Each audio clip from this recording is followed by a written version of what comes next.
Asan, umuwi pala si ate sa Pilipinas? Pabalik na nga ngayon eh, kaya sunduin ko. Ayaw mo sumama? Kailan? Anong oras? Pagkatapos ko na, alas 12:30 daw yung ano niya dating.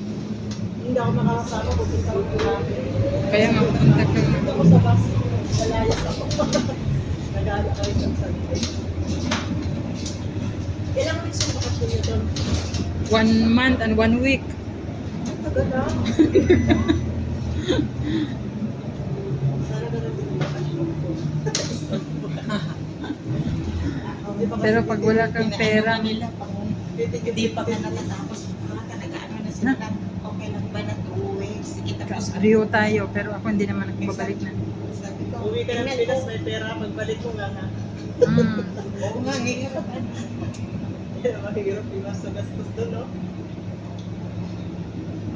Gastos dito na sa ipag. Gusto ko lang sila mag-enjoy. Sige kuya, ang tagal kasi ni Raymond, gusto ko sana kausapin si Laika.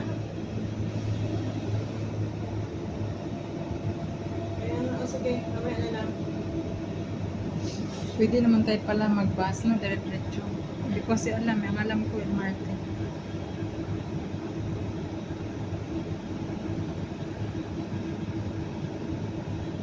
Yung nakilala ko sa TikTok, kachat-chat ko lang. Sabi ko, gusto mo ng ano, may income. Ilocana rin siya. Ayun, nakakas out na siya, 2,000 mahigit. Sabay sila ni Rachel. Nauna pa si Rachel dito sa akin na.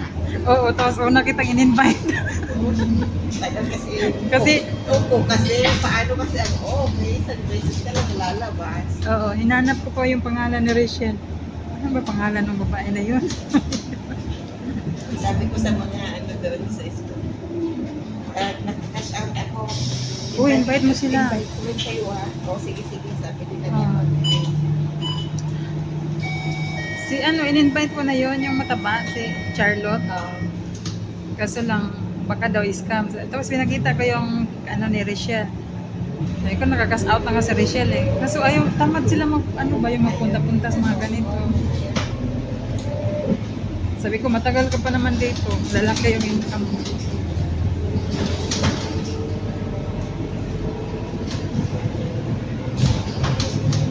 Basta pag merong nakalagay sis na grant, halimbawa na transfer na to sa cellphone mo, pindutin mo talaga yung claim. Kasi doon ka kumikita. Bali yun yung sahod mo eh.